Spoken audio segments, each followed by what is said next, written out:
YouTube. Made my first PSA submission about a month ago, and made a lot of rookie mistakes. I was so excited to submit that I didn't really inspect the cards too closely before I sent them in. Actually, I submitted them and then went and looked at the cards and saw what the grades were when PSA sent me the email, and I wanted to take a look just because I knew I didn't look at them too closely. So I clicked on the link to see what they were. Normally I don't do that with the HGA grades that I did. I always waited till day of. But I really wanted to get an idea for what it looked like the first time I did it through PSA. And the grades weren't great. Couple lessons learned here. Kind of want to make this like an educational video. 2 of these cards I got at the National. Now, the first red flag should have been buying these cards raw at the National in the year 2021. If these cards were in really good condition, why weren't they already graded? Aaron Rodgers rookie card, 2005. So that should have been the first red flag, but in the National, was so excited, caught up in the moment. Was excited to see Aaron Rodgers raw cards for around $100, which was somewhere that I could afford. So pulled the trigger on those. One of these was from my childhood, so I figured that one would be okay, because when I went back home and went through all my cards I collected as a kid, was in pretty good condition. I was pretty happy about that. But let's go through the cards. Let's go through the grades. Maybe why they received that grade. And then I'm gonna explain to you what I'm going to do to fix that and hopefully help you guys avoid the mistake that I made. So let's go with the first one. So this one hurts a lot. This is a PSA 5. And yeah, that hurts. Not ideal. So looking at the card, okay, it's really should have been able to pick this out before, but it is incredibly off-centered. It is very high up, the picture. So that was a big part of it. Corners looked okay. Centering left to right looked okay, but I'm guessing that was why I got the 5. So you never want to see a 5 when it comes to grading. So there's the first one. Second one, we'll go in order. So the next one was a near mint 7. So obviously better than a 5, still not a grade that you want. You're looking for 9 at the least. So 7 here, looking to see why. I don't know. Centering looks okay. It's a little tilted. So if you look at the card closely, it's a little tilted, so I'm sure. So what I had heard going into this was that PSA gave out 10s like they were candy. Don't know if that's the case anymore. So tough lesson to learn. So I submitted these cards at $100 each. I believe it was the regular service, which was 90 days. I will say they got the cards back to me quick. It was like 3.5 weeks, and I had the cards back. And that was quick. I was expecting, around the 3-month card. You hear all the time about the backlog. And I imagine they're getting through the backlog pretty well. I'm seeing a lot of YouTube videos about people who are getting their cards back that have been at PSA for 10 plus months. And here is card 3. So near mint to mint, a PSA 8. Camera's over here. So again, not ideal. Kind of frustrating. But yeah, this is probably the only one I'm going to get something back positive.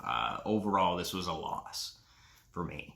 When looking at the back of the card, this corner right here, you can see it's a little dinged. Mistakes that I learned from my first submission. So what am I going to do to counteract that in the future? I want to make sure I don't make that mistake twice. So one of the things that I did was got a microfiber cloth. It was pretty cheap. And I got this magnifying glass. And it lights up. And you can look really close, especially with the chrome cards. The surface scratches, they're not always easy to see, but if you put it in a certain light, you can see them. That's what the graders are going to be seeing. And the other rule for me is going to be, I'm not going to be sending in any cards that I think at best are a 9. I'm not shooting for a 9, and I think that'll save you a ton of time. Unfortunately, it sucks. I went through a lot of my cards, and a lot of them don't meet my new criteria for sending in to get graded. My Tua Auto, for example, that one I'm not going to send in. There's a few of them that had some dings, maybe some light centering issues, some surface scratches that were light. But again, even light, I don't want the best case scenario to be a 9. So I'm sending in cards that I'm pretty sure, like 90% sure, are 10s, and worst case scenario, they get a 9. And I think that's the mentality that you guys should take as well. So my next submission that I'm going to be sending in,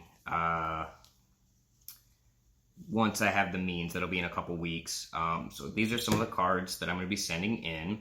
So I've got a Joe Burrow rated rookie canvas. And then I've got 2 of those actually. Centering looked really good on both of them. The corners are perfect.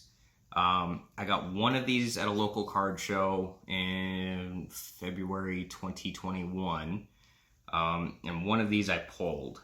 And centering's really good on both of them.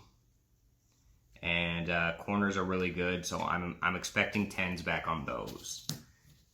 Next one is my first basketball submission. We're going with the Zach LaVine blue and green mosaic prism.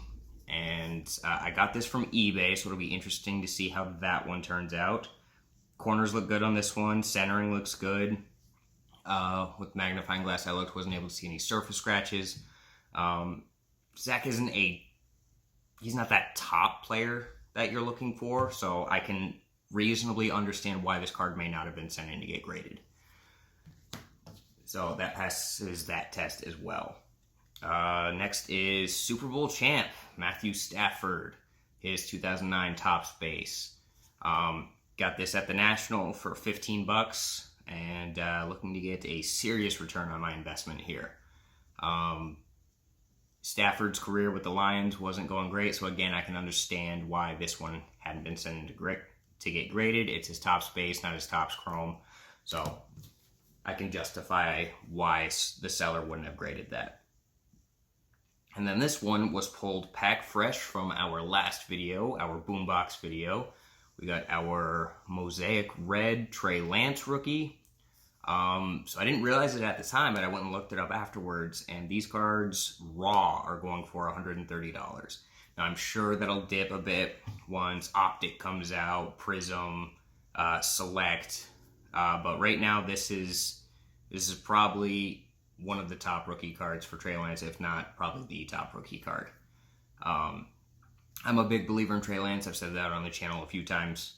I think if there's going to be a Joe Burrow of the 2021 class where people aren't really buying right now, but will be once they get a shot, I think it's going to be Trey. Burrow's circumstance a little differently. He had a lot of hype early, but had that injury, and he was on the Bengals, so it was all about Justin Herbert. While people were doing that, I was going out and buying Joe Burrow. Unfortunately, with my new criteria for submitting graded cards, cards for grading, a lot of those Joe Burrow cards aren't passing my test. And if I can scrounge together another $100, there's a 6th card I want to send in, and that is this Curtis Blades 2018 Topps Chrome Blue Wave, numbered to 75, his first auto. He's number 4th ranked heavyweight in the world. He's lost to Francis Ngannou and I believe Derek Lewis. And I think that those are the only 2 losses that he's got. So in the next year or 2, I expect him to get another opportunity another title shot. And if he wins, I'm going to have this one graded. I think people are still, as popular as UFC cards are now getting, I still think that they're pretty behind. Everybody's looking for Conor, Khabib, Francis Ngannou, Stipe, Izzy, and I think this is one of those under-the-radar guys. Strangely enough, with only 2 losses, still considered under the radar. I got that card for $48 off of eBay. Looked it over. The card looks great. I'm not seeing anything wrong with it. So that's another one I expect to come back at 10. So when I send these cards in, I'm expecting 10s across the board. We'll see if that's realistic. I will be posting a video when I do get those cards back, showing you what I got. But today was definitely a learning experience. It was a hard learning experience. It was an expensive learning experience. But this video is to help you not make the same mistake that I did. Thank you for watching the video. Hit the like, subscribe button. Helps out the channel a lot. With the Boombox video, brought in a few more subscribers. A lot more of you started watching the videos. I appreciate that. Keep watching. Keep hitting the thumbs up. Hit the subscribe button. Also, check out my eBay store. Selling hot packs right now, $20. 42 cards total, 10 top-loaded cards of either star rookies or cards of value, and 2 hits per box, whether it's mem or auto, or per pack. And those are on my eBay store, $20. The majority of the cards are cards that I have pulled on the channel. Some of the chaser cards: Justin Herbert, Donruss rated rookie. We've got Kyler Murray optic rookie. We've got Cole Kmet's contenders auto numbered to 85. We got a Randy Moss tops 98 rookie. So there's some good cards in there that are definitely worth going after. We got some Tuas in there, and I think 1 or 2 Joe Burrows as well. So give that a shot. $20 each. There are good cards in every pack, I promise. It's just I've got so many cards right now from pulling box after box on the channel.